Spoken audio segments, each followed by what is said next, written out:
All right, here we go. Hi, everybody. Welcome. My name's Amy Lang, and my company is called Birds and Bees and Kids. And I'm going to be helping you figure out how to talk to your teenagers about sex, love, and relationships. Nicole, thanks for having me on. You want to talk a little bit about how you found me and the super secret surprise that's going to happen? Yes, so like you said, my name is Nicole Archibald. I work for the Gila County Health Department in Globe, Arizona. I recently found the Joyful Courage Sex Ed Mini Summit for parents of teens, and the day one was a talk by Amy Lang, and I loved it so much. I reached out to her to see if she could do a webinar for people in my community for parents of teens, because right now we are unable to teach our annual class that we do. Yeah, thank you. I'm so glad. Joyful Courage is wonderful. So Casey is one of my friends. She's a parent educator and she's a complete joy. And she has a podcast. So if you're a podcast listener, definitely worth your time. And I'm so happy this worked out, Nicole. I love helping parents talk about this stuff with their kids. So yay. So let's talk a bit about what we're going to be doing today. Oh, you forgot to say the fun thing. Oh, I'm so sorry. Yes, please stick around at the end of this chat. We will be doing a drawing for a $50 Amazon gift card. So I am trying to put you guys all in my little wheel app as we go along. And at the end, I'll turn my video on so you guys can see that we're not cheating. Good. And they can put their name in the chat too, right? Yes. All right, cool. Okay, ready? Steady? Go. So this is what we're going to be talking about. My goal is to help you feel more prepared to have conversations with teenagers. And if you're already starting the conversations or have, you're in the thick of it, hopefully I'll just give you a little inspiration and some ideas for keeping the conversations going. I think it's really important for us to know, like, statistically what's going on in terms of teen pregnancy and sexually transmitted diseases and, that kind of stuff. I think having a context and having a little reality moment is good for parents. And then we'll talk about what they need to know. I'm going to look at some specific areas. I've kind of broken them down into some categories, and then I'm going to give you some tips to make the talks easier on everyone, you and them. And, my hope is that by the time we're done, you're going to feel better. You're going to be inspired to pick one little thing to practice or try out with your kids. And I know some of you are here in a professional capacity, and welcome. Thank you all for trusting me with your time and the kids you have and the kids you work with. And so hopefully you'll get some ideas from me as well. And before we really get rolling, I just want to let you know that this is my job. So if you have follow-up questions or something you were shy to ask, please do not hesitate to reach out to me. I want to make sure you have what you need, and I want to make sure that your kids are healthy and happy and frankly have really great sex and relationship lives. So that's what we're going to cover. I do want to just talk a little bit about myself, and then we'll get to the fun part. So this is my family. That's my spouse Carrie and our son Milo, who is 19, and he is kind of Milo is the inspiration for my work. I had been a sexuality educator for about 16 years, and I'd done like everything you can think of, like all the sex education, STI, pregnancy counseling, and it had worked with just about anybody you can think of. And so I assumed that when I became a parent, I was just going to be amazing at the sex talks because I knew so much. And when he was about 4, he was getting ready for a bath, and he grabbed his penis and he said, "Hey, Mama, did you know?" And I stood there and I thought, oh no, please don't tell me it feels good to touch your penis, because I got nothing. And so I was really calm and I took a breath and I said, "What?" And he said, "I can see the veins in there where the blood goes." And I was like, "Great, get in the bathtub." And that was my moment when I realized that I was not up for talking to my kid about sex. And I'm standing there and I'm thinking, Great. I would rather talk to a 14-year-old girl about her pregnancy than my 4-year-old boy about his penis. So at that moment, I realized I needed help. So I did a bunch of research and figured out like best practices and when we should start the conversation. And while I was doing that, I realized that I could help parents talk with their kids about the birds and the bees. And I also have a master's degree in adult education. So here I am. It is 15 years later. Milo has been mortified by my work, as I'm sure many of you can imagine. And so that is my tale. And I have worked with all kinds of folks. I've been in Arizona a few times working with the Navajo Nation. And I just feel really, it always delights me when somebody finds me through somebody else. So thanks, Nicole. And one of the things about talking about sexuality is that values always come up. Values are a really important part of the conversation, and you're going to hear my values while I'm teaching. And I realize that I am a white American woman. I'm married to a man. I'm cisgender. I'm liberal. I'm not religious. I am educated, and all of that is going to come up. You're going to feel that, see that in our conversation now and again. And I work really hard to remain as neutral as I possibly can. I'm also sex positive, which means that I think sometimes people hear that and they think, great, she's going to talk to us about, bondage. And that is not what that means. What it means is that I see sexuality as a positive, healthy, fun, wonderful part of life.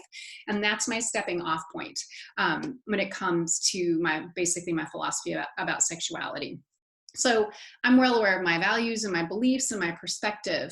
And so I believe my job is to do that very thing, be very aware of that, my perspective and my values. And my other job is to teach you research and evidence-based information and tips to help you talk to your kids. And one of the most important things you can do for your children is to be really clear about your values, about your beliefs about sexuality and relationships. This is the one and only thing that you and only you can do for your kids. And so the more proactive you are about that, clarifying your values, thinking about your values, and then talking about your values, that is one of the biggest things that will help your kids. And frankly, when you have that part under control, all the other stuff is a ton easier. So I think about values as like giving you roots. And then the last thing is this, like, even though we might be really, really different and have different values and lives and perspectives and all of that, one thing that we all have in common is that we all want our kids, and I mean every kid, to grow up to be a whole, healthy, happy adult. And as you know, as grown people, sexuality is a huge part of being that whole, healthy, happy adult. So that is my story. So just a little reminder, if you're spending time with me, and you can, I know you have kids at home, and super sorry about that. If you can, just make every other distraction go away. Make your phone go away if you can. You've decided to spend time with me, so I'm just going to ask you to lean into that. Think of it as a sex ed vacation. And I realize that this can cause some anxiety in folks. For some of us, this can be triggering, and I just want to acknowledge that as well. So be kind to yourself, take care of yourself. This is recorded, so if you get distracted or whatever, you can grab the recording. We're going to do the audio recording as well, so you can listen or watch me. And so as we go along, I'm going to show you these lovely slides of nature. So we're starting with a bird. And that is your indication to take a breath. So we're gonna do this as we go along. So we're gonna do it right now. So I'm just gonna ask you to play full out, as one of my friends says. So let's take a breath. I do it too, one more time. You might notice that your body settled down and your magical brain settled down. So my goal is to help you learn as much as you can. All righty. So let's get this party started, as the kids say. I don't know who says that anymore. So first of all, when it comes to kids in general, pretty much all of us think the same thing. Not my kid. My kid isn't having sex. My kid isn't thinking about sex. My kid isn't interested in sex. My kid doesn't have any questions about sex. And it really doesn't matter how old your kid is. Most parents we're in this space of like, oh no, not my kid. my kid would never. And especially when it comes to teenagers who really are in that space and time, as you recall, of starting their first relationships, of dating, and of course having, penis and vagina, usually sex for the first time. And so everybody thinks this. Our parents thought this. And this is one of the things that really gets in the way of our ability to talk with our kids, no matter how old they are. And just so you know, Milo has his first girlfriend, and she is darling. And I am certain they are not having sex, because that just feels better to me. So I am not immune from this. I am not immune from this. And so when we admit that to ourselves and are willing to say, okay, maybe my kid, or yes, my kid, or yes, my kid eventually, I think that little shift can help us to be more motivated to, have conversations that might make us feel uncomfortable. So I mentioned at the top that we're going to talk about some statistics. So I just want to just give these to you.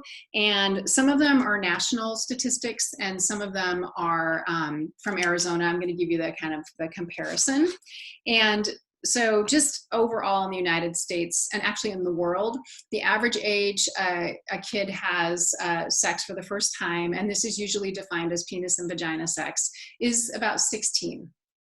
And all around the world, people are doing it by the time they're about 16. I think 83% of people have had sex by the time they're, I can't remember if it's 21 or 23. So it's pretty much everybody. 40% of kids in high school have had some kind of sex.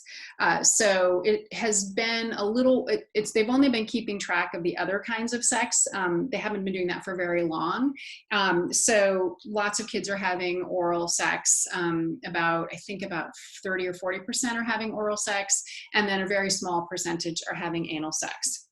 Now, I know some of you are thinking, I need a glass of wine. So sorry. Just got to have a little reality check here. Don't worry, you'll have some nature in just a minute so you can breathe. 1 in 4 girls had sex with no birth control method at all.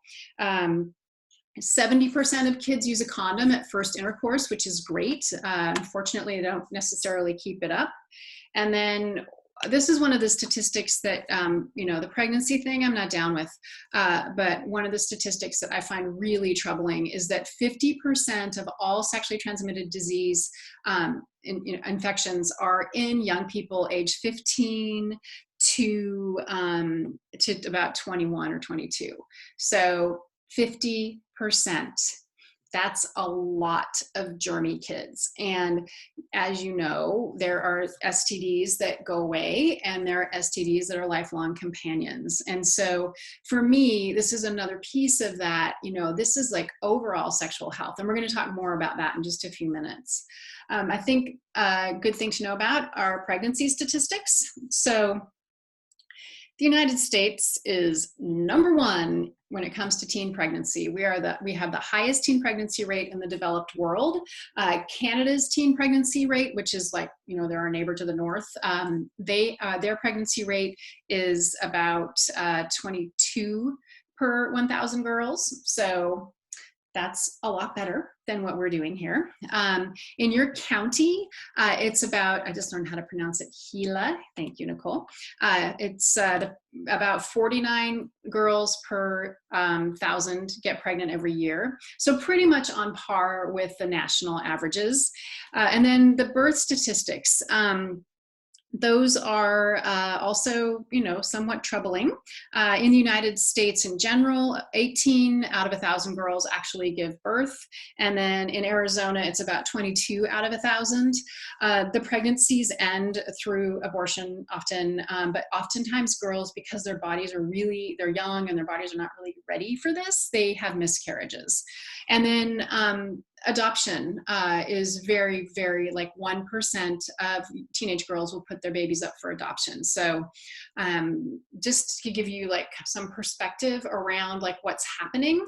One moment, please. So in countries that are doing really well in terms of teen pregnancy, the Netherlands is the country with the lowest teen pregnancy rates. Their pregnancy rate is like 8 out of 1,000 girls become pregnant every year. They have things in place that really make a difference. Like they have a comprehensive sex education from kindergarten all the way through. So there's really no not knowing. Their culture is really open about sexuality. They see it as a normal, healthy, positive, fun, wonderful part of life.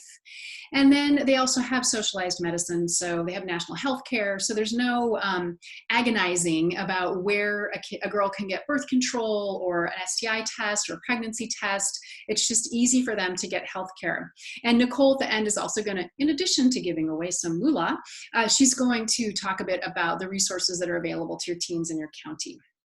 So let's just take a breath.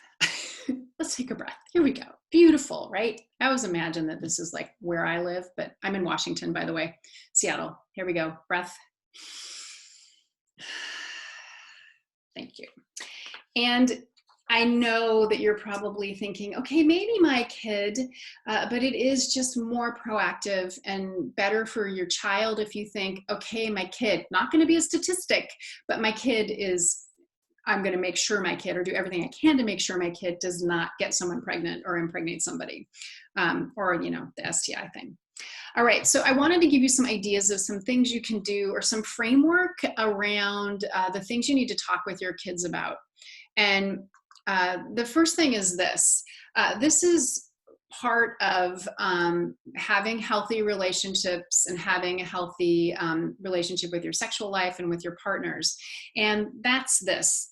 They need to be psychologically prepared. So they need to be emotionally prepared to understand like how will they know when they're ready for sex, and what do they need to know, and how will they know if their relationship is healthy. And I thought something that was really interesting. Nicole and I were chatting. She teaches 7th and 9th grade sex education. And I asked her what questions, like what are kind of the major questions kids have. And she said the girls always ask about relationship. They always talk to her about their relationships. That's where they're most confused. And I'll talk about the boys in just a minute because it's, you know, kind of entertaining. Anyway, so these are some things that you should talk with your kids about. And I'm going to give you some ideas of how to do this in a way that'll feel better, good to you and okay to them. You know, they're not super happy to talk about this, but it's your job. Anyway, so they need to trust their partner. And you can talk to them about how they know they can trust their partner.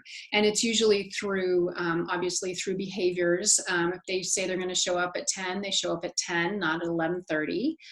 They need to be, and I'm sorry, I'm just going to back up a minute. So for me, a lot of this is about their first relationship or the first time, like preparing them for the first time they have sex. Because statistically, what we know from studies and stuff is that kids who have a really good first time sexual experience, they do better. It sets the stage for their expectations and that sort of thing.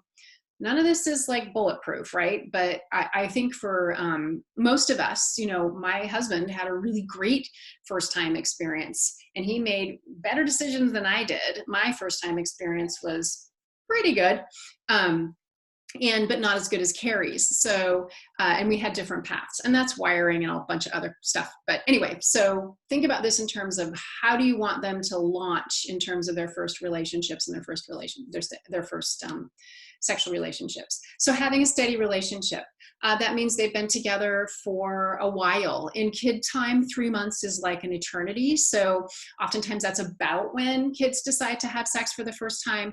Sometimes it's sooner. But again, we want them to understand this idea of what a steady relationship looks like. They need to understand consent. They need to understand that yes means yes. Our kids need to know that if someone says yes and the person's body language really says that they're saying no. So talking about getting and giving consent, consent should be clear. There's a great video called Consent is Like Tea, which I will send when we send out the recording. That's wonderful. It's fun to watch with your kids. It's a really great analogy. For kids to see and for us to see too. So helping them understand like what does consent mean from both sides, like giving and getting consent. As you know, when you have sex with someone, it can change your relationship for better or worse. So you need to help them talk about that. Talk with them about that a little bit. They need to be fully sex educated. That is one of the most important things you can do to help them be emotionally prepared. They'll feel more confident, they'll feel more comfortable, they'll feel more ready. And then they also need to be really confident and clear in their decision. Like they need to be a 100% yes with this person, not an 82% yes, not a 96% yes, or 99 is probably good. But really clear and confident that this is the right time, that they really feel ready, that they understand what can go on with the relationship. They understand that it can make the relationship better and closer, and it can be a really wonderful, fun part of their relationship. And then you can talk about how it can also be problematic. And then the last thing to be emotionally prepared is that they need to have a birth control and STD prevention plan. Obviously, not every kid is straight. So for those who are having penis and vagina sex, then birth control needs to be on the table, and condoms. We're going to talk about this in just a sec. And then everybody needs to have an STD prevention plan in place. So a lot of this is you talking to them. Some of this is really safe resources on the internet, books, that kind of thing, which we'll talk about in just a sec. All right, what's next? Okay, here's the next thing, which I kind of already talked about. They need to be physically prepared. So that kind of comes back to the sex ed piece. So they need to understand how their bodies work. They need to understand, like, I've heard tales of young women who don't know what a vagina is. Like they don't know there's like the hole where the pee comes out. And well, there's 3 holes, right? There's a hole where the poop comes out. And then there's the hole where their period comes out, a penis can go in, and a baby can come out. So making sure they understand their anatomy, making sure they understand like how people become pregnant, also physically understanding like that sex should feel good. It should feel good, it should feel great. And it's also one of the most fun things you can do with another person. But if you're not ready and not physically ready, then it's not going to be as much fun as it could be. One thing also about just talking about children or kids about this in general is that sometimes we think that, like, if I talk to my daughter about birth control and if I explain all the different kinds, here, I'll make a picture. If I explain the different kinds and all of her options, then she's going to take that as the same as being given permission to have sex. And we know that kids who are well informed and have open communication with their parents, they don't take this as being given permission to have sex. They all have sex at about the same time. The difference is that a child who's well informed and understands like the ramifications and how they could get pregnant and how to prevent pregnancy, they're going to not get pregnant or less likely to get pregnant. And even if your child is not straight, they still need to know all these things, because kids who aren't straight may have sex with an opposite sex person. They have friends who are straight, and they can sometimes be a resource for them. And of course, boys need to know everything that girls know about their bodies and birth control and condoms, especially condoms, because that will make them a better partner and more informed. Because sometimes girls will, say they're taking a pill or, whatever, and the boy's going to believe them. But if he knows how the pill works and that sort of thing, they're going to be he's going to be less likely to be duped. And that open communication, because think about how lovely it is to have your partner say, oh yeah, I get that, what do you think? Like discuss how to, what birth control method they're going to use, because they're making the decision together. And also, girls who are not straight, not having a period in my mind is a marvelous thing. So your daughter, if she's lesbian, might want to have a long-acting birth control method just so she's not having her period. And we can talk about birth control. If you have questions about methods and that kind of thing, be sure to let me know at the end. All right, let me see if there's anything else. Oh, just some stats. So 1 in 5 kids that are having sex or having a penis and vagina relationship they used a condom and another birth control method. So that's really good news. Condoms prevent sexually transmitted infections, and of course the birth control thing. And 1 in 4 used nothing. So the 1 in 4 using nothing, that's not good.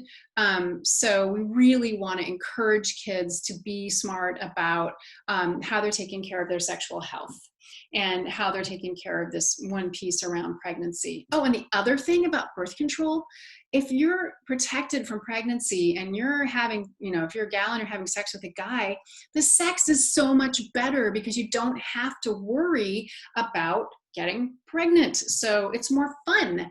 And I know you're thinking, I'm not going to tell my kid it's more fun to have sex if you're on birth control. But you can say that in a way, again, that is not going to encourage them, but it's a fact, right? You feel more comfortable and confident, having sex. And sex is a really fun part of the life and a relationship. And remember, you can talk about all that emotional part of it as well, like psychologically prepared piece of this. Alrighty, so we have to talk about STIs. And I don't know what I was thinking, but I Googled STI images. I think I was having a menopausal moment because I forgot. Let me just tell you this. Don't do that. It's super uncomfortable. So I decided I'd show you some beautiful cherry blossoms. I live in Seattle and this is cherry blossom season. It's just at the end and there are trees all over my city that are beautiful like this. So focus on this while I talk to you about sexually transmitted infections. Like I said, here's the number actually, 50% of 15 to 24-year-olds have, that's the chunk of folks who have sexually transmitted infections. The rest of the population, 24 and older, they have the other 50%. That's not even 10, I'm terrible with math. That's not even 10 years. So most of the STIs are really pretty easy to get. It's easier for a girl to get an STI than it is for a boy. It just has to do with our anatomy. 50% of the infections are HPV. So HPV is super communicable. It's kind of like the common cold of the crotch. It's really easy to get. It's really hard to see sometimes because, as most of you know, the way you know is like there's a wart or through a what's the word I'm trying to think of, swab. Sorry. I'll get there. So they can't tell if they have it. Chlamydia is also super easy to get. Those are the most common STIs that young people have. They're both preventable. That's why we have condoms. That's why we have good communication. That's why we have STI testing. And 1 in 4 sexually active girls has a sexually transmitted infection. So that is super high again. And when we look at that birth control method stat where 1 in 4 are not using condoms or using a birth control method, those things like add up. So your kids need condoms. They need access to condoms. I recommend that starting in middle school, you have condoms available to them. They were in my bathroom drawer in Milo's bathroom. I said, these are here. I never said another word about it. His friends knew they were there. They occasionally disappeared. And of course, Milo wasn't using them, right? Just to be clear. Right, not my kid. So when you say sex, say condom. And if you're thinking, if I give my kids access to condoms, aren't I encouraging them to have sex? And no, you're encouraging them to make a healthy decision that when they decide to have sex, there's no barrier to having a condom. And if you're really open with them and say, look, this can have a huge impact on your lifelong health. HPV leads to cancer. There's a bunch of different kinds of cancers. Herpes is a lifelong companion. Having chlamydia can lead to other kinds of infection. So this is one of those values things, right? And I totally understand that. But I think that knowledge is empowering. And so having a space where you say to your kids, look, these are available, and our expectation is, and then you rattle off your expectations. Like maybe you believe that people should wait until they're married before they have sex. Great value, but you have to tell them why, because it is not it's not inspiring. Like it doesn't quite work because most people have sex before they get married. So why is marriage the goal? If you're okay with people having sex outside of a like a married relationship, then talk about like what needs to be in place. Like we're back to that steady relationship, trust, et cetera, et cetera, et cetera. So don't be afraid to have condoms around and available. Some folks just have a big fishbowl of them. I was not capable of that, but I had a drawer.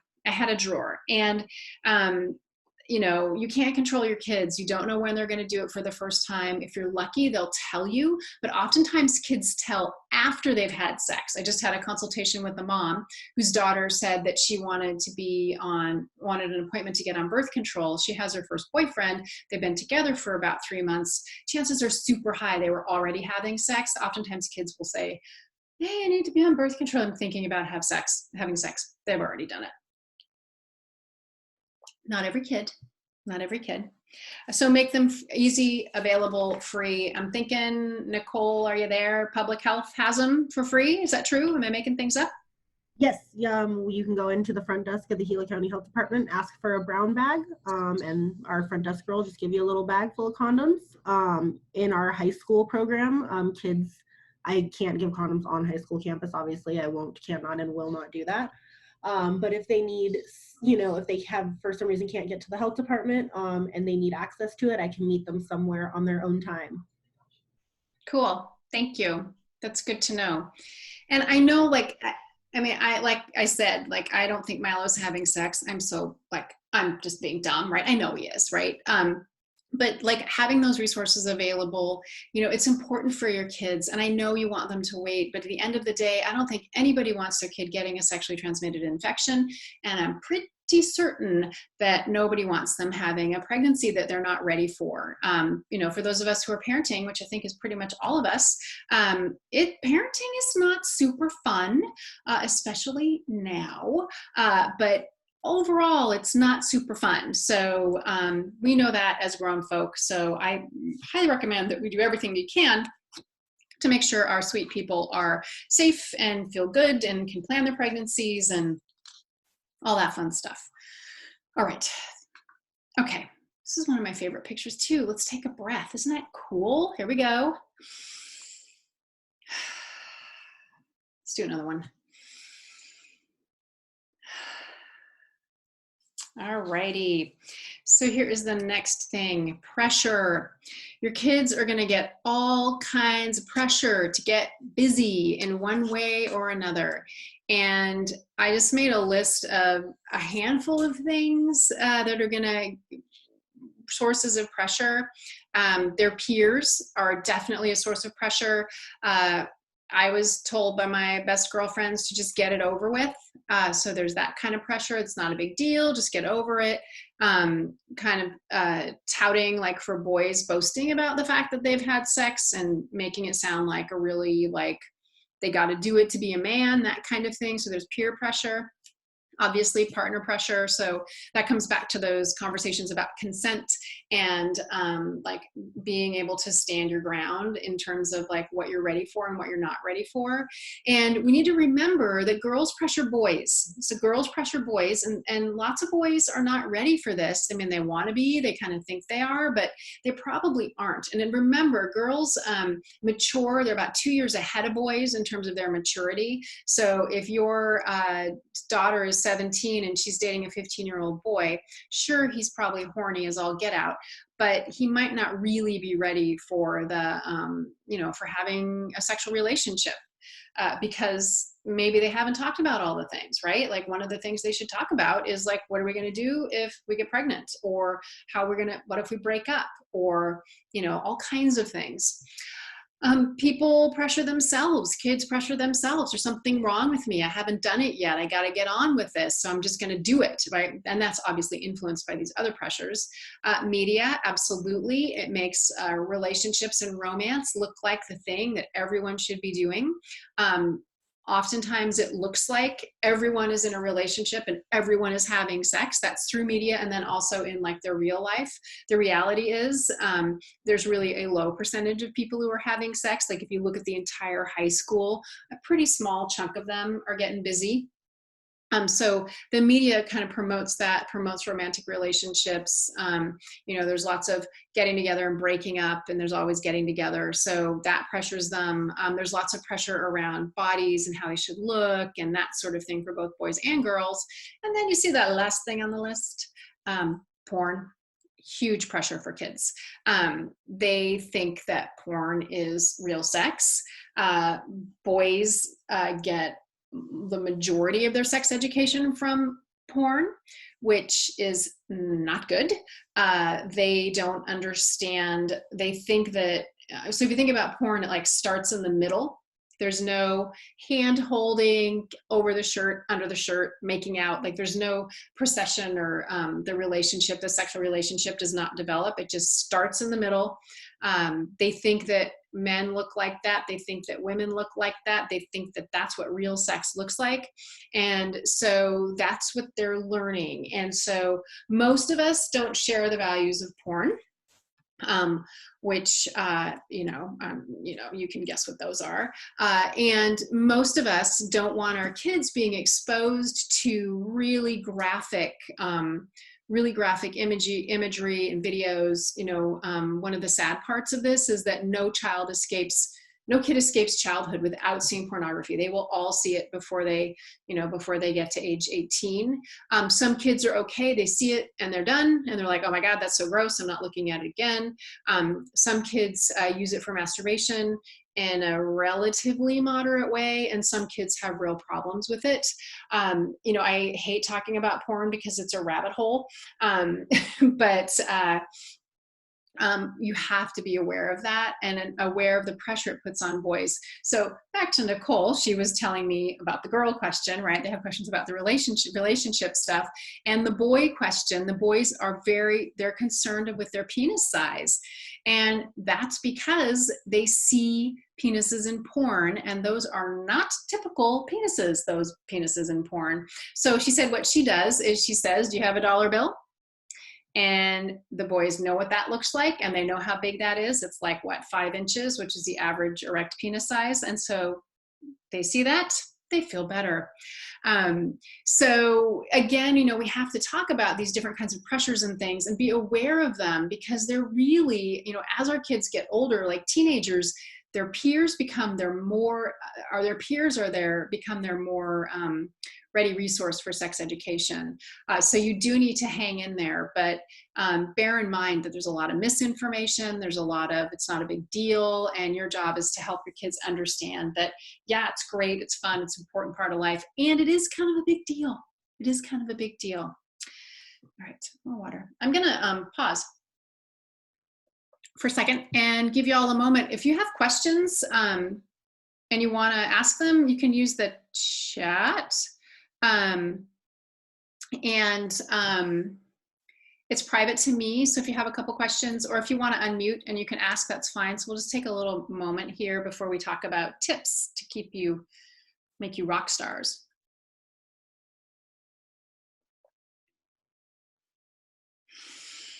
You can breathe too. I think a breathe slide is next, actually. Okay, I'm gonna keep rolling. Look, it's Paris. Isn't that nice? Here, let's take a breath. Wouldn't it be fun to be there? Someday we'll all be able to world travel again. All right, so let's get to what y'all can do to make these conversations easier. Sorry, hang on. There we go. Here's some tips. And my first tip is this. You do not need to worry about giving your, I'm going to say, kid who's 12 plus too much information. At the rate they're getting information and the kind of misinformation they're getting, they need to know the real deal. And the safest person for them to hear that from is you. So you don't need to pussyfoot around. You can just be straight up about this stuff. It doesn't serve them at this point for you to be kind of cagey about it, or if they ask you a question or you overhear something, to dismiss it or tell them they're too young. We can't do that anymore. You know, I've been doing this for 14 years, and 14 years ago, I could say, yeah, you can kind of pussyfoot around this, but I can't say that anymore because of all the things I just talked about. So don't be afraid you're going to ruin them by talking to them openly. A book that I love is called It's Perfectly Normal, and it talks about everything. It's really, it's lovely. The language is great. It literally covers everything. And it's sex positive, which is going to maybe feel kind of liberal to a lot of you. But again, we want our kids to feel great about this part of life. So it works better for them to embrace it as a really wonderful part of life, that can be pretty, you know, heavy consequences. So that's a book I really love. Two books by my pal Joe Langford, Spare Me the Talk for Girls and Spare Me the Talk for Boys. Also really awesome. And then he also has the Pride Guide, which is for LGBTQ kids. Because they need sex ed too. So on my website, birdsandbeesandkids.com, there's a whole bookstore. Don't go there now. Go there later. We'll email you a link. So here, that's the first thing. So this is so nice because when Milo got to be about 12, I was like, thank God I can just talk about this. It was easier on me. And yeah, I felt uncomfortable, and you can just acknowledge that, which leads me to my first tip. I'm sorry. So this is the first thing that you need to do with your kids, is to apologize to them. Here's why. When we apologize to our kids when we've made a mistake, it makes us human to them. They lean into us when we are willing to apologize. So here are the things that you may want to apologize for. And even if you're only a teeny tiny bit sorry, you're still sorry. I recommend that you just say, I'm sorry. Like, I haven't been talking with you about this enough. I didn't think you were ready. I wasn't ready. Like, my parents did not, or whoever raised you did not talk to me openly about this. So I just didn't know what to do or how to do it. And then say, I really hope that we can have conversations about this because I think you'll do better and feel better about this important part of life. And just say, you know, I'm probably going to mess it up. It's probably going to be awkward and uncomfortable, and that's all okay. You can consider it like practicing for when you're in a relationship. So these are things you can say to your kids. And then the last thing is really important, and I think that every child should hear this from their parent. I want you to be informed and empowered so you make really great decisions about this part of life. I want you to have fun, healthy relationships, and I want you to feel really good about who you are when it comes time for you to become sexually active when you're in your late 20s. I'm just kidding. That just seems perfect to me. But anyway, so you're going to learn together, like, say those things, and again, apologize and say, again, I'm sorry. I just didn't know you were ready. So here we go. That's the first sex talk. You're not going to then pile on like, okay, you need to be on birth control. And you know that 1 in 4, blah, blah, blah. Don't do any of that. You're just going to do this apology. And then you say, you know, we're going to start talking about this. And then you go away. And then you go away. You might get some books and say, the next thing is like, hey, I got you some books. I read this one. It's really interesting about this. Tell me what you think. So you're going to get them books. That's another really important resource for them and for you. And I know I just talked about books, but you need to read them all yourself first, so you know what's coming. And I just have to remind you, like, these books are fact as evidence-based. Yes, they're sex positive, so they're liberal leaning. A book is not going to have this, like, it's not going to have the power over their values and beliefs like you do. Sure, it might influence them, but again, you are the primary, you have the most power in this conversation. So don't worry again about giving them too much information, even if it feels like a little like too much. It's not, they need it. Okay. Here's another tactic. Ask questions about other kids. Don't say, hey, what do you think about blah, blah, blah. Ask things like, what do you know? Like, what do your friends know about birth control? And, do you know anybody? Like, just ask questions. Do you know anyone that's being pressured to have sex? What's happening with that? They're called global questions. Because when you say, what do you think? It puts people on the defensive. So be really global. You could say things like, I have notes. what do people do when they're pressured? What do you think about consent? Like this idea, like what are people thinking about consent now?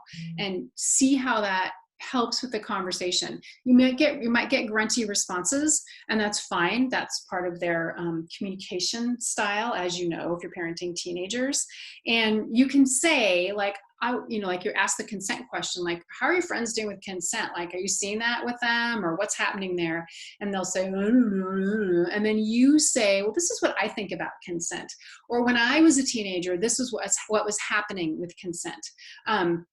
Using stories from your youth are great, and talking about what happened with your friends when you were in high school are great, but your kids do not want to know about your sex life. So anything from like 20 on, don't talk about it, because, imagine hearing about your parents' sex life. Interested? No. So remember that about them. The last thing is this: keep it short. So most adolescents can handle about 2 minutes, maybe 3 minutes of a conversation. So don't like sit them down. It's Wednesday, it's hump day. We're going to have our hour-long lecture about sexuality and relationships. So keep it short. So as things come up, like somebody's pregnant, or you're watching a show, or you hear something in the news, or even like these pregnancy, like the statistics I just threw at you, you can just say, hey, I heard this. What do you think? What's going on? Got any ideas? You can do that, but keep it short. Another thing is that, did I have this in here? Oh yeah, make a plan. Make a plan. So there's something, like we just had this conversation, like you're just learning from me here. So something is going to come out of this. You're going to pick one tiny thing to do with your kids, or to talk to your kids about. So you're going to make a plan. And what that looks like is you need to plan what you're going to say. You need to make sure you plan what your belief is behind, like the condom thing, like making the condoms available if you decide to do that. You need to talk about why you've decided to do that. So what you're doing, and why kids need to use condoms, why you're making them available. So we want to couple this. So it's like I think about it in terms of like facts and values. So what's the fact of the thing, and what's your value behind the thing, or your belief behind the thing. That's like the 1-2 punch of sex talk. And then also talking about the limits as well. So, but that can happen in a really short and sweet chunk of time. And then when you have some kind of a plan, it's easier on you. And youth these days and forever are super self-centered. So they probably won't notice that you've already like practiced what you're going to say, or you're like, all right, here's my opening. They might not notice any of that. And if they do, they're like, why are you being weird? And you can just say, I'm uncomfortable. Like, I don't know how to do this, and I want you to have this information. Again, that's connecting. It feels real to them. It makes you a real person to them. I'm trying to think if there's anything else. Oh yeah, one other thing, just kind of general tip time, is if you have a sexual trauma in your past, my belief is that that is something that you should not reveal to your kids until they are older, in their late 20s, when their brains are fully developed and they're in that adult mindset. Because when we talk about our sexual traumas with our kids, it can be really, really hard on them. I believe it's giving them a burden that they don't need. And so I would definitely keep that on the back burner. If the first time you had sex was traumatic, I would not share that with your child. You could say something like, yeah, it was not the best thing ever. Here's what I hope for you. Or you can talk about the first time you felt really good about having a sexual experience with someone, and then talk about that instead. Our kids don't need to know our traumas. That's just my personal belief. I know some folks feel differently, and this is treading into some uncomfortable territory. So just kind of remember it this way. Like, would you have wanted to know that about your parent? And if the answer is no, as a kid, if the answer is no, then that's a pretty good place to take your cue from. All right, let's see. What's next? Oh, look, it's a butterfly. Yay. Okay, breathing. Here we go. All right, so I can see if there's anything else from me. I think that's pretty much it from me. So I'd love to hear from you. I'm gonna no, I'm not gonna unshare. We'll leave it like this. So I'm curious about, oh, come on. Oh, bee, I did two, butterfly, bee. Had to have a bird and a bee in here, right? So questions. So go ahead and just take a minute or two, or just a minute, because time is in a weird space when we're doing things, something like this. Just think for a few minutes about what questions might parents have about this. If you're already working with parents and teenagers, it would be great for those of you who are here in a professional capacity to ask about that. You're welcome to unmute yourself. You're all muted right now, and ask questions. There's a hand raise thing that I don't know if I'm capable of understanding. I can't figure that out. Oh, look, thumbs up. Okay. So if you want to unmute and ask, or if you want to chat, use the chat and ask. Remember, the chat's private. And anything goes. Like, don't be shy. Like, even if you think it's stupid, please ask it, because you're going to be helping another parent. And I'm hoping that you'll share this webinar with your friends, and so that everybody's kind of on the same page. So don't be shy. Let me know what's on your mind. And I will, one of the questions I had before we got rolling was about foster kids. And, you know, foster kids oftentimes have, as you may know yourself, right? Or maybe you're parenting foster kids, their opportunity to get sex education consistently, either from school or from the people they are living with, is really, really low. They have a higher rate of pregnancy and STIs and multiple partners and that sort of thing because of how they've been growing up. And so the question was around, like, what do you do with kids that are missing out like that? And you know, there are a few things you can do. There's some really great resources that you can point them to that are safe on the internet. There are videos. Amaze.org has wonderful videos that you can point kids to. They're good through like the middle school-ish. Really wonderful, lots of information. Even for older kids, I think they're good. They're all animated. There is Sex Ed School, which is an online sexuality education. They're like 20 minutes long, and it's like a classroom setting with kids, and it's great. They're funny, and they're really, really good. And then for older kids, there's a website that's Scarlet Teen, and it is like comprehensive, packed with all kinds of information for kids from all different walks of life, and really, really, really well curated. I know the woman that started it, and it's really, really good. It will make your eyes bleed, but it's a good place for parents to go too, because you're going to just learn more about what's happening for really, reallys.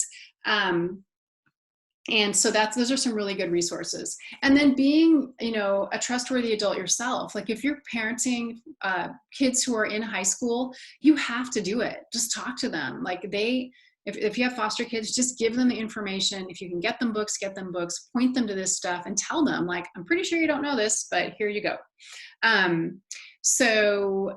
Yeah, really super important. So I'm gonna throw up a couple websites here. So one second, and then I got a question.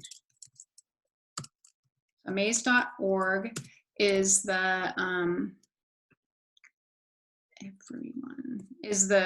website that's got the really great videos for kids. And then Scarlet Teen. I always do this wrong. I might be getting this wrong. I think it's org. If you just search Scarlet Teen, you'll find it. I feel like there's too many letters or not enough letters in there. Anyway, so yeah, just point them, just give them middle school, just give them information, point them to safe places, because they just aren't getting the right stuff. And lots of kids aren't going to get, like, in good families, they're not going to get what they need. Okay, I got to fix this. Sorry, where's my freaking cursor? Good Lord. Can you let me do this private? No. Weird. Okay, I'll be careful. Alrighty, so we have a good question. My almost 14-year-old daughter is asking about birth control pills. How old do girls have to be before it's okay to bring them to a doctor to get pills? So thank you. It's a great question. So rule of thumb is she needs to have had her period for at least a year. And then you don't have to have a pap smear to get birth control pills. They can just go right in, and then they can start the pill. There are 8 gazillion different varieties of pill now. So that's good news. So if she's on something, it usually takes 3 months for her body to adjust. And if she's feeling good and if she feels happy and it's working for her, then great. I am a super fan of long-acting birth control methods. The Mirena IUD is good for 5 or 7 years. It's like crazy effective, and side bonus, your period stops. The long-acting thing is something that folks feel a little bit uncomfortable with. Depot shot is okay. Long-term use isn't great. There's tons of options. So don't, you obviously need to consult with her even her pediatrician before that happens. And some folks put their girls on birth control before they're sexually active. I actually think this is a really good idea because girls can, come and be in a situation where they end up having sex. And again, it does not, they don't see it as being given permission. They're going to have sex whether or not they're on birth control, but they don't see it as being given permission. They don't have sex any sooner. And if they do have sex, they're safe. Right, let's see if there's anything else in here. Okay, you're welcome. You're welcome. You're welcome. Other questions or thoughts? I'm open to whatever you got. You don't need to be shy. And again, I'm not kidding, you professional folks, feel free to chime in if you have some ideas about talking to teens. It takes a village. I'm not the end all be all. Can I ask a question out loud? Yeah, please. Again, Akasa, working with both genders, do you see any restriction, anything I should be careful of talking to a young man versus young girl? And one-on-one, do I need to have a second person there if I'm talking to a young man, for example? Or yeah. Probably, or open door. That the problem with having the sexuality talks is for professionals is that people can get crazy town about that. And it doesn't, like with a girl, you probably feel safer. With a boy, I think it would probably be fine. But you just never know. If it were a man talking to the girl, then we know what would happen, right? There would need to be another person there, or he wouldn't even be having those conversations with the girl. A woman talking to boys is much safer. So I'm just going to talk out loud here. I think it's probably fine, especially to protect their privacy, and make notes and document and all that stuff. And that should cover your butt if anything goes sideways. And hopefully, when you're initiating these conversations with them, they'll see you as trustworthy, and they'll be able to talk to you about what they've been doing and the questions they have.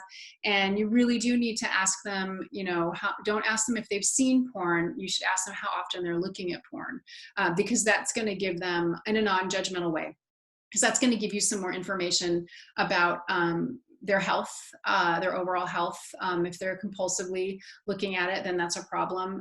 Oftentimes, this is weird, kids will use pornography as stress relief, even though really feels backwards to me, but it's something that happens.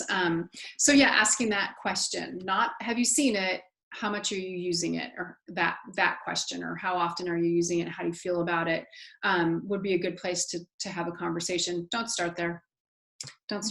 Yeah, thanks, good question. So I think you're cool. Just document. If you're a professional person. As a parent, the only reason you document is because you can't remember what you already talked about. But that doesn't matter either. Repeating yourself is fine, because you know how they are only lucid like for 15 minutes a day. So if you get in there when they're lucid, awesome, but you might talk to them when they're not lucid, and so you got to repeat yourself. And don't worry about repeating yourself, because they're going to pick up different pieces of what you're talking to them about. So this is Nicole over here. What advice would you have for parents that have kids in 2 homes, like divorced parents, so their kids have 2 households, and those households may not necessarily have like the same views on things? That is always so hard. So, you know, you're kind of between a rock and a hard spot. If you're the person who's like, all right, we got to get on this, we got to get the party started, we got to make sure our kids are safe and have a lot of information. Sometimes you just need to do it and, you know, kind of have a like, don't ask, don't tell, which sets up a really bad dynamic between the other parents. If you can, one place I recommend, and this is for people who are together in parenting, is to have a conversation about what you hope for your kids' overall sexual health and their relationship health. You know, talking about talking about the importance of sex education and the information coming from you because of the values piece, and then doing a divide and conquer. So talking with that other parent about, you know, what are you comfortable talking about? And, you know, you do that and I'll do this. And then it's okay when it comes to the values piece to say, I believe this and your other parent believes this. You get to sort out what you believe. But honestly, if the other parent is like, heck no, this is not happening, then I think you should just do it anyway and deal with the consequences, because it comes back to this piece around like your child's health and safety is the most important thing. And this is a straight up health and safety issue. And this is one thing you can also tell that partner who might not be so down, is that kids who are educated about sexuality, have open communication with their parents, know the rules around it, that it's for later in life, that it's not for kids, understand boundaries and consent, those kids are safer from sexual abuse. And we see this over and over and over again when surveys with folks who were sexually abused as children. One of the big things they have in common was no safe adult to talk to, lack of sexuality education. So sometimes that is very motivating for a parent that is not so, you know, okay with this. And then there's tons of research and studies that show that early sex ed is better. Everybody does better. The Netherlands, remember 4 hours ago when we started this, they are the rock stars. So consistent sex education, sex is a positive, wonderful part of life. Here's how to be safe, blah, blah, blah. So thanks for asking that, Nicole. It's a really tough, it's a tough one. It's a tough one. So I'm trying to think if there's anything else. Is there anything else from you all? Because I know we're kind of at an hour, and we are at an hour. Well, I'd like to go back to the porn because you stepped on my values. I'm just horrified at all. It seems like all my CASA kids, they've been subjected to porn. They're watching it and they're replicating. So I think what you're saying is don't hit it directly. You said certainly don't have the first conversation. I want to say to them, this is not healthy, loving sex between two people who respect each other, and you know, you're seeing what sex is not. I mean, I want to just tell them it's horrible, but I think you're saying that's not the way to approach it. So all that is great. Like, it is horrible. It gives kids a terrible idea of what sex is and what what relationships are like. So because they're using it and they probably feel some guilt and shame around it, so being a little more gentle about it, because when somebody's compulsively doing something or does something they feel ashamed of, if someone that they trust comes in and says, this is terrible, it's terrible for you, that what they're going to hear is that I'm a bad person. And I know you know all of this. So taking that, like, tell me about your, like, what's going on with the porn for you, and being non-judgmental, and then kindly saying, you know, I don't know if you know this, but it's really not sex. And then talking about those wonderful things you just said. And then also talking a little bit about the industry, right? Because those women are coerced into it. And, you know, just then having a more like casual but important conversation with them. And then talking about why having this good information is so important for them. Because you do need to know if they're overusing, because it can be sexually abusing for kids to be abusive, for kids to be exposed to porn. So if you haven't been breathing, let's just breathe. Because the porn thing's rough. Yeah. It's really rough. So does that help? Yes, it does. It helps a lot. Thank you. Yeah. Cool. All right. I see I have a little friend who wants to talk to me. All right. I can say my stepson is 8 years old, and he's already seen it and we've had to have conversations with him about porn. Yeah. Bummer. Mm. Bummer. And there's a really good book for kids called Good Pictures, Bad Pictures that talks about what porn is, what to do if you see it, how it can affect the brain, and how to ask for help and that sort of thing if kids see it. So I really like that. It's really, really good. So it's Good Pictures, Bad Pictures. There's a Good Pictures, Bad Pictures Junior and one for older kids. It's really, really good. It's kind of the best book out there on that. But when it comes to talking about porn, if you get in the door early and you talk about what sex is and they understand that, like they have this healthy perspective on it, when they are exposed, it's a lot easier for you to say, yeah, that is not real sex. This is what real sex looks like and feels like, and that's not for kids, and it can be really scary and upsetting. Being really careful with your kids if they are exposed and you find out, not to shame or yell at them. If you don't have parental controls and monitoring in place and your child sees porn, it's not their fault. That's on you. Think about it like car seats and seat belts, right? You're in the car seat and the seat belt to protect you if you happen to get in an accident. So parental controls and monitoring are the same thing for the interwebs. And it's a lot easier if you have the sex talk first instead of having to have the porn talk and then back up the truck and have the sex talk. But that's not always how this works. So if your kid's been porn exposed, you do need to give them, you need to talk to them about healthy sexuality and get them books that It's So Amazing is a great book for kids who are about your kiddo's age, to rejigger, like reestablish, like, okay, this is normal and that stuff is not healthy or safe for kids. Does that make sense? Mm-hmm. Yep. Okay. I'm like clicking around in here. I have a chat. Is that you? Oh yeah, this is good. I like the line. It's like learning to drive by watching The Fast and the Furious. Yep. Oh, and there's a good little note. We're in everyone land here. Yeah, the state of Arizona, a person is responsible for their own sexual health at age 14. They do not need parental consent. This is a good thing because we don't want any barriers. So I don't want your kids to sneak around, but you want them safe, right? Like you want them safe. And hopefully they'll say to you, hey, I'm thinking about getting busy. I want to make sure I'm safe. I'm going to go back over here. Oh God, no, I'm not. Okay. Anything else? Do you have any statistics on the number of or percent of kids that have seen porn at various ages? Not off the top of my head. Okay. It's definitely something you can Google. ProtectYoungMinds.org probably has stats. Fight the New Drug might have stats as well. Okay. The adults I work with tend to see it as pathological, and if it's more like a lot of kids are seeing it, doing it, puts a different framework on it. It's not pathological. I mean, it's problematic, and for some kids, it really is a huge problem. But most kids see it and don't go back to it. If they're using it in adolescence, they're using it to masturbate, and they might not use it all the time. But they do need to understand what it's doing to them in terms of skewing their view of sexuality, and women in particular, and men's bodies too, right? Like, but really with women, it's bad.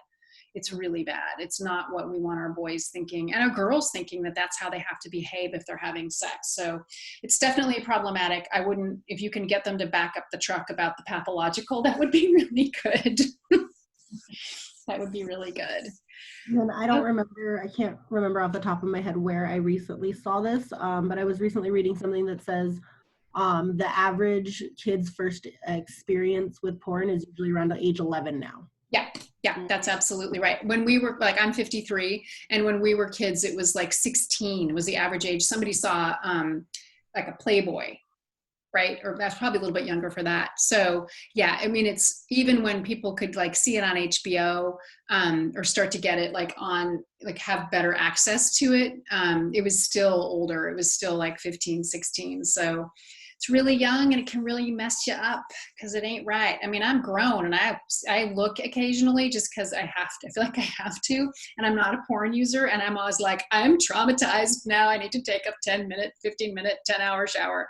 So it's just not, it's not for me, but imagine myself being 12 and seeing that. I mean, it's rough. So I did talk about monitoring. And so there's a product called Circle. And if you go to my website, it's birdsandbeesandkids.com/circle. It's really great monitoring software. You install it on every device that your kid can access. It's really robust. And if you go to the link on my site, you get $20 off. And I think it's $129 a year. I'm not 100% sure. So big chunk off, absolutely worth it. There are other products out there. I just really, really like this one.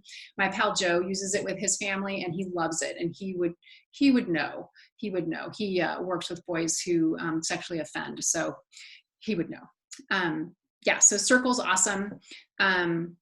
And you can use the parental controls on your own, on your own devices and stuff, but it's better to have something where you can track them, you can see where they're going, you can block things, you can make the Wi-Fi turn off and on, you can open it up for screen time, close it down. So it does a ton of different things.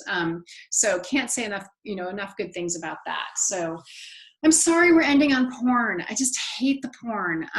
Here, let's go find a pretty picture. No, I want to go this way. What do we want to look at? That's sweet. Let's do that. Okay, let's take a breath. And then Nicole has fun for us, right? Here we go. Yes, I do. First off, I just want to say thank you again so much for doing this for us. We really appreciate it. I hope that everybody on got something out of it. And then here in Gila County, I just wanted to say that we do offer free birth control here at the health departments at both our Globe and Payson locations. We offer birth control pill and the birth control shot for anyone who's a part of our family planning clinics. We offer free condoms. There's also a condom distribution program in the town of Globe. It's in all of our bars, and there are youth accessible locations as well. One is Nerdburger because it's right next to one of our high schools, and then the public libraries as well. Cool. So, but thank you guys for all getting on. So I'm gonna turn my camera on right here. How do I make this bigger? Start video. Okay. There you are. Hi. So I have a little wheel app right here that has all of everybody's names on it. Look at that. So I'm going to spin it. I did double check as Amy was talking, and we got everybody on here. Hit spin, and you guys can see. We're gonna see where it lands. That's so exciting. I want that. It's the best app. Let's see. Oh, and it was fun. Joni King, you are the winner of our $50 Amazon gift card. Yay! So, I already have your email address. Can I use that same email address to send that to you? Yes, you can. Awesome. I will get that with you within the next hour. Cool. So thank you guys so much. All right. I can buy something for one of my CASA kids. I like prizes. So I am going to, we're going to wrap up. So I just want to say, you've got this. Pick something small. Pick something small. I am not kidding. I mean, like super small. Like go to my website and look at a couple of books, and that's it. Maybe think about that apology piece. Maybe just think about like your values. Like, what do you think, about a girl being put on birth control before she's sexually active? Like, what does that feel like to you? And then one piece of homework that I'm going to give you is this. Think about and talk about, if you're parenting with someone or you have a really good friend, what do you wish you had known and when? That's the first piece. And then the other piece is, what are your hopes for your kids? What do you want their romantic relationships to look like? Who do you want them to be in terms of like being a partner? And then how do you want them to feel about their sexuality in general? Those two things actually are really important. They will help give you some fuel to get rolling on the tougher stuff. Start with something that feels easy. But those two things, what do you wish you had known and when? And then how do you want them to feel? Really, really important important kind of foundational stuff for you with talking to your kids. So check out my website, birdsandbeesandkids.com. If you need me, feel free to email me or call me. All my contact information is there. I'm going to email you all a bunch of information that Nicole will spread out to the world. And I think that's it for me. So I'm going to turn off the recording and hang out for a little bit. So if you want to chat with me, I am right here for a little while. So thanks all. And thanks for watching, people who watched and listened later.